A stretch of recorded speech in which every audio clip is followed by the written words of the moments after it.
cette, euh, parole euh, autour de la question pourquoi ces paroles, pourquoi cette forme de parole, pourquoi utiliser ce média ou cet intermédiaire qui est YouTube pour parler, pourquoi parler et pourquoi ne pas se taire, pourquoi sortir, euh, pourquoi encore participer de cette brouhaha ambiant de paroles individuelles, peut-être que certains considèrent comme trop présentes, pourquoi encore multiplier, ajouter de la parole à de la parole, ajouter du discours au discours, de la donnée à de la donnée, encore des choses que peu de gens trouveront utiles, des choses peut-être ayant un aspect personnel et qui n'ont pas lieu d'être exposées en place publique. Pourquoi ne pas garder certaines choses pour soi-même? D'abord parce que je n'ai personne avec qui parler, donc voilà, et que je ne vais pas obliger les gens à m'écouter, les gens que j'ai connus, je ne vais pas comment dire, les ressusciter, euh, je ne veux pas leur imposer ma parole à moi. Je trouve que cela n'a pas été payant. Pour moi, en tout cas, il n'y a pas eu les retours que je souhaitais. Donc, euh, choisir le silence total est une perspective qui n'est plus acceptable. S'exprimer de cette façon-là, sans montrer mon visage, c'est peut-être pas la bonne méthode. En attendant de passer à un stade d'expression beaucoup plus démonstratif où je montrerai mon corps en tout cas, et comme ça il y aurait un certain rapport entre moi et ce que je peux dire. Comme ça on verra comment les choses s'expriment par mon corps aussi, parce que quand je parle, mon corps s'exprime, mais ça ne se voit pas pour l'instant. Peut-être je vais passer à un stade, une sorte de mélange entre la performance, le discours, l'acte de créer de la parole, etc. Mais pour certains sujets, je préfère rester, pour l'instant, je préfère rester absent de l'image, me cacher derrière le titre de l'essai, et plutôt privilégier l'essai plutôt que mon image. Je trouve que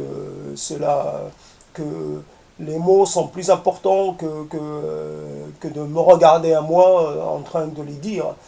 Donc fondamentalement, j'ai lu hier quelque chose qui parlait de cette histoire de, de peut-être qui peut-être parlait de cette histoire de, j'ai oublié le titre, je ne vais pas le chercher. Si je l'ai oublié, c'est que je voulais l'oublier. En tout cas, il me restait une histoire, quelque chose de cette lecture, qui disait que peut-être il y a des gens qui ont un problème de bavardage intérieur, une sorte de brouhaha intérieur, et que ils ont un trop plein de bruit intérieur.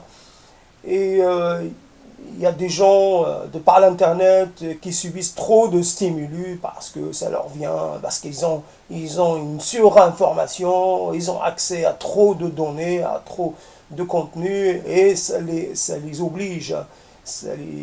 Et donc ils ont une certaine impossibilité à tout assimiler. Et c'est vrai que l'internet paradoxalement donne envie de parler à l'autre, de partager ce qu'on a appris, ce qu'on a assimilé, ce qu'on a à moitié assimilé.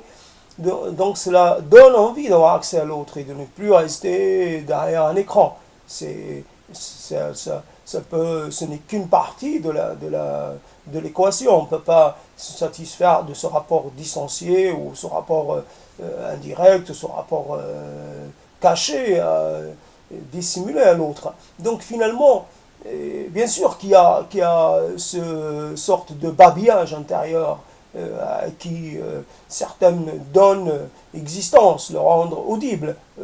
Cela peut être considéré comme non nécessaire, mais ou alors considéré comme un jeu inutile, une expression inutile, ou alors considérer cela comme de l'ordre de la pathologie. Donc il y avait un terme de bipolaire par rapport à ce type de gens qui produisent ce type d'intervention. Et donc, moi, je serais peut-être aussi une sorte de bipolaire. Alors, je veux faire la nique à ce concept. Donc, je m'en fous royalement, mais je vais le détourner de ma façon. Je dirais que je suis multipolaire. Au lieu d'être bipolaire, je suis multipolaire. C'est-à-dire que j'ai des préoccupations. Ce n'est pas l'Internet qui m'a éveillé à cette envie d'appréhender le monde dans toute sa complexité et dans la multitude de ses formes. C'est moi. Moi, je suis intéressé par le monde dans toutes ses variétés. Et donc,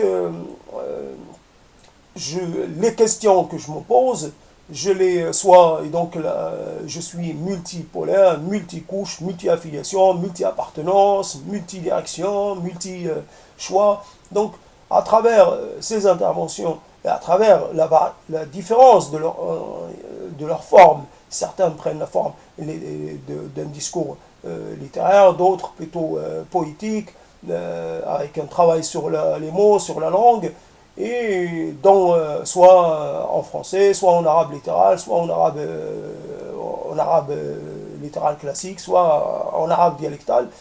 Cela est, et donc ça c'est au niveau de la forme. Après au niveau du contenu, j'expose des contenus très différents, avec des interventions parfois très axées sur le réel, avec le réel qui est vu à travers mes capacités cognitives à moi. Il y a des choses qui m'échappent, d'autres choses que je mets en avant. Et il est évident que c'est un travail qui est un travail évolutif, un travail qui a besoin aussi d'être complété par l'apport d'autres personnes. Moi, j'attends que ça, que les gens veuillent collaborer avec moi, pas uniquement sur mes problématiques, mais sur l'ensemble de la démarche artistico-linguistico, socialo, je ne sais pas quoi d'autre. Tous les champs sont possibles. Il n'y a pas de champ qu'il faudrait laisser à des spécialistes. Quelque part, je me sens légitime à parler de tout, et donc en tant que citoyen, en tant qu'apprenant, je suis en permanence un apprenant, et j'apprends aussi de mes erreurs. J'espère aussi que j'ai des choses à apprendre aux autres. Donc c'est un travail qui est en permanence c'est un travail en permanence, dans une certaine permanence de la fabrication. Ce n'est pas un travail abouti dans le sens où je peux dire c'est fini, j'ai fait. C'est un travail que je façonne au fur et à mesure, avec des réussites, avec des demi-réussites, avec des échecs clairs et nets. Il n'y a pas de... Je m'interdis rien, je m'autorise aussi l'échec. Et après, si j'ai, entre guillemets, la chance de trouver des partenaires pour des collaborations sur des thématiques précises, je serai content. Sinon, je n'attends rien de spécial. C'est juste produire quelque chose qui existe, qui peut exister par elle-même. Cette chose-là peut exister indépendamment de moi, peut voyager et avoir une vie numérique peut-être plus longue que la mienne, étant donné que nous sommes aujourd'hui des consommateurs de contenu numérique. Et des fois, on a envie aussi d'en produire sous des formes très variées. Demain, peut-être, je passerai à une certaine performance. Ce sera peut-être plus classique comme cadre plutôt que ce type d'intervention. En tout cas, je m'interdis des choses. Il est évident que je n'ai pas envie d'avoir des problèmes en m'attaquant à des interdits très, très clairs, très identifiés. J'essaie de louvoyer avec les choses un peu à demi-mot, mais j'essaie de garder une certaine marge de manœuvre pour ne pas avoir à devoir réagir ou surréagir à des gens qui seraient tout à fait contre mes propositions. Donc ça reste dans un cadre contrôlé, maîtrisé.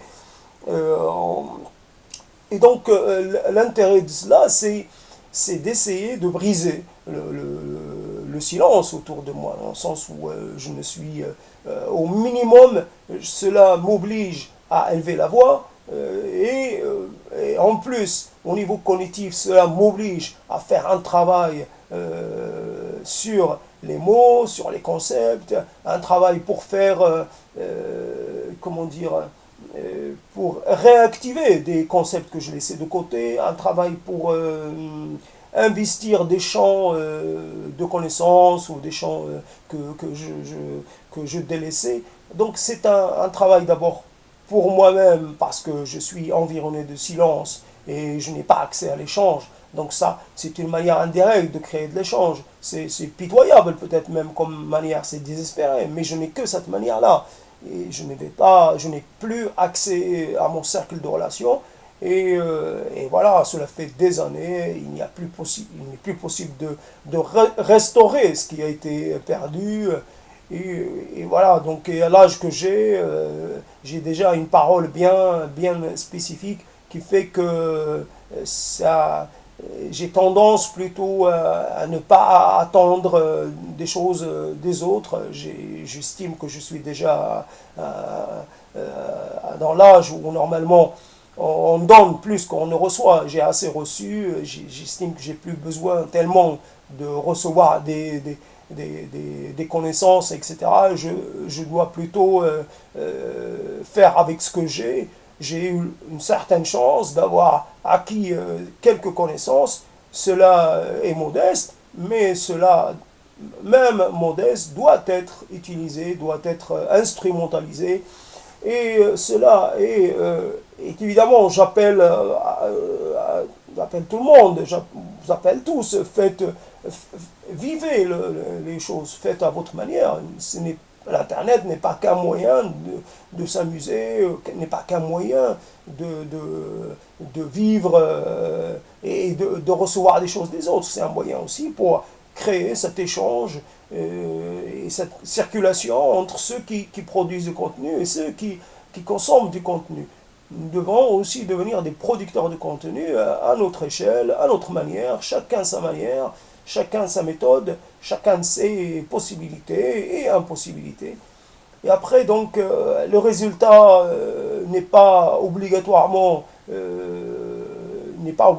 quelque chose qu'il faut quantifier. Ce n'est pas parce qu'on aura un grand nombre de visites que le message serait passé. Non, c'est peut-être, d'abord en attendant, cela ne vient pas de suite, et peut-être cela déclenchera quelque chose, et une rencontre ou deux rencontres importantes seront largement suffisantes, mais comment dire, justifiant tout cet effort qui aura été fait.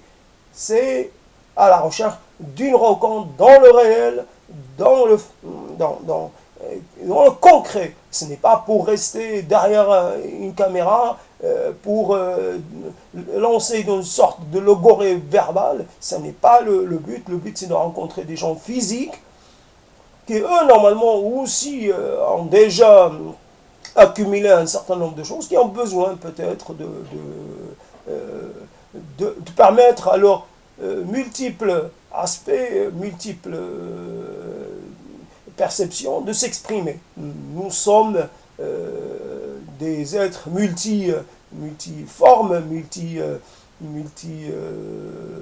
nous avons des multitudes de choses, d'intérêts, multitudes de préoccupations, multitudes de comment dire, et cette multiplicité, cette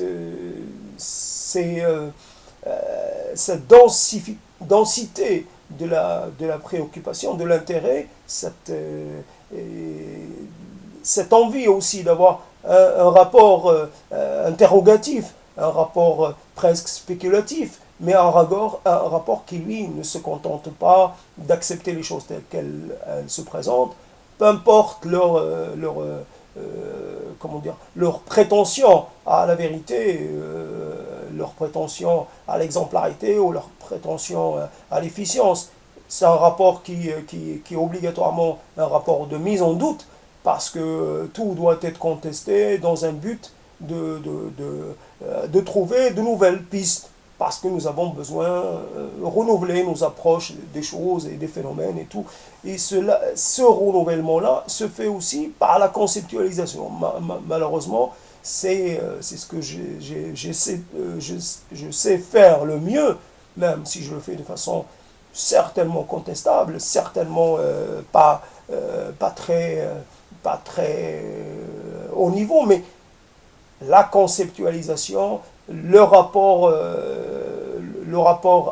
comment dire, le rapport pas interrogatif, mais le rapport un peu, je ne sais plus comment on dit cela, en tout cas, dans le sens où être acteur, c'est acteur, peut-être on est acteur de son destin, mais on est aussi intégré dans une certaine